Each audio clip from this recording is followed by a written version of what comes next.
Welcome back. I want to shift focus a little bit to a story that's in one of the papers. I can't remember which one now, but also made HTS news last night because it was a subject of discussion on Claudius Francis's program. That is the killing of two journalists in Virginia. Oh, okay, yeah. By a former co-worker. HTS carried a story by Riani Isidore, in which he interviewed Clinton Reynolds, the president of MASL, the Media Association of St. Lucia, and Jerry George, former manager of Radio St. Lucia, and journalist and communication go-to guy. That has set up a bit of controversy in a latest installation, if I can use that term, in the saga between Clinton Reynolds and Claudius Francis. And I want to get your take on it.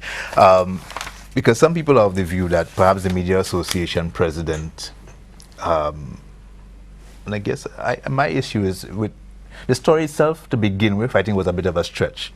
Because he had a story about a gay black guy who had a lot of personal psychological issues apparently, exacting revenge on two former co-workers that he had issues with, both of whom he had either complaints about or who had complaints about him in and the there past. was intent. Right. There was clear intent. And you had a Media Association president and Jerry George responding to what seemed to be a question about attacks on journalists.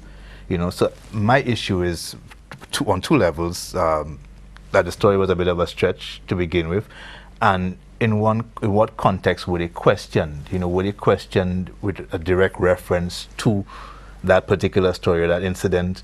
You know, or was it a case where they were asked to comment on, in general, on attacks on journalists? You know, in which case, you know, there was some degree of understanding of why the media president and Jerry George would respond in the way that they did. You know, I see it as more of an issue of internal HR management issues rather than attacks on journalists. Not that attacks on journalists are not a serious issue. Bearing in mind that the Reporters Without Borders reported that there was a decline in attacks on journalists, kidnappings, imprisonments, beheadings, executions. But it is serious enough that the United Nations has actually designated a day, which is November 2nd, I think, which commemorates the murder of two French journalists in Mali, I believe, a few years ago, to highlight the need for countries to enact legislation to create environments for journalists to work and function freely, and for those who are guilty of attacking journalists, harming journalists, killing journalists, not to get away. To make it a crime. Not to get away with it scot-free. In this case, Clinton Reynolds went as far as talking about elections, the fact that it's an emotional time, tempers flare, people are stirred up, you know, and the police need to provide security for journalists and that sort of thing. I'm not sure whether you heard the story, saw the comments, but I want to get your opinion on that. I think that it's a bit of a, not just a bit of a stretch, but Clinton, if my memory serves me right, has long had a bit of a peeve about maybe wanting to see journalists wearing bulletproof vests on assignments. I hope we never get there.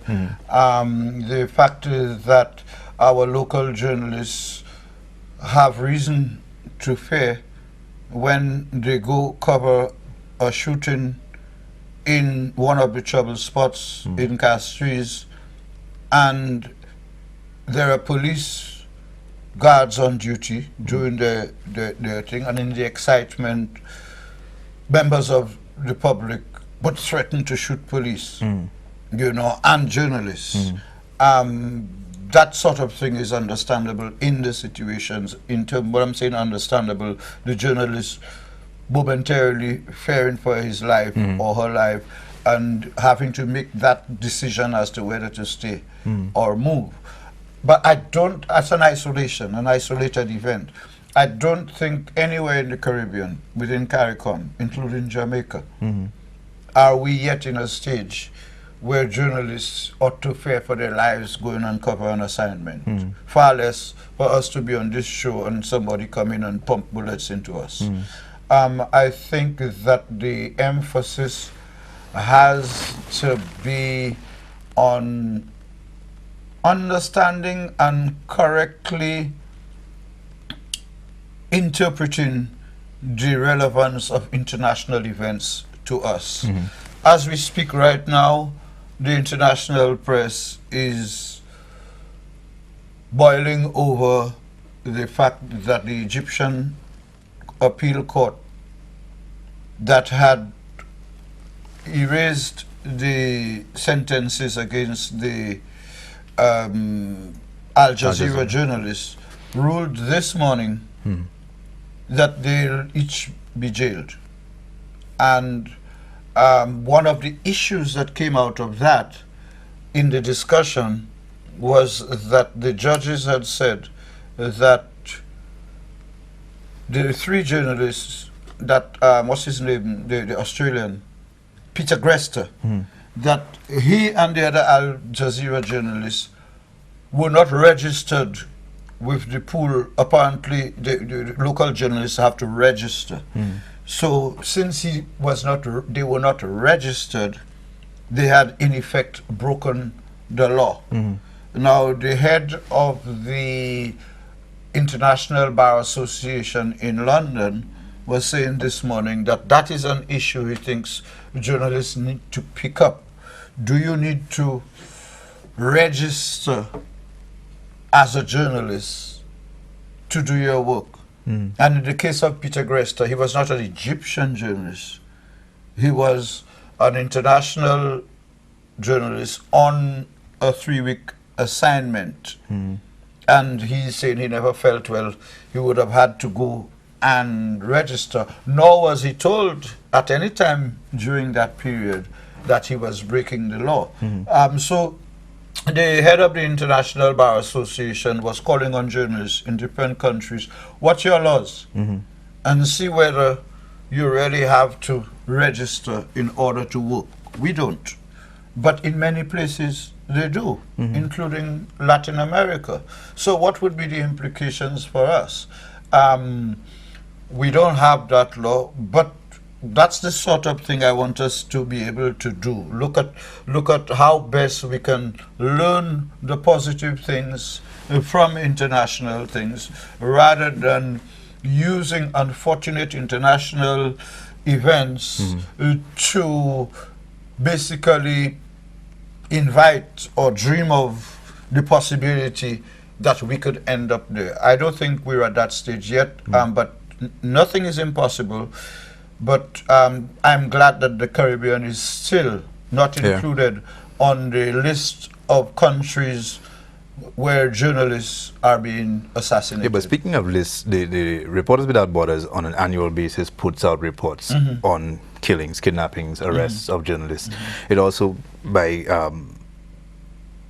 degrees or awards, points to the most dangerous countries to go to, the most to countries where you're most likely to get kidnapped, to countries where you're most, so bearing in mind what just happened in Egypt, if more reporters who are crossing borders to cover stories acquaint themselves with these reports, with the situations on the ground, and you're in a better position to avoid those kind of occurrences or find yourself in those situations. As you said, he did not know, but if you were to cover a story in Libya, for instance, the report in 2013 posted Libya as one of the most dangerous places to be.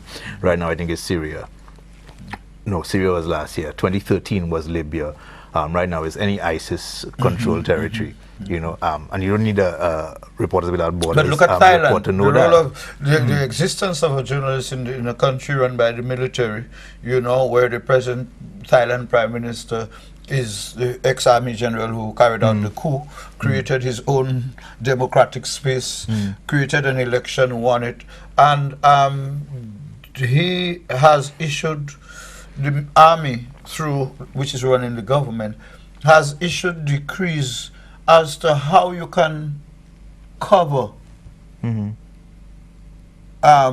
issues that involve the army.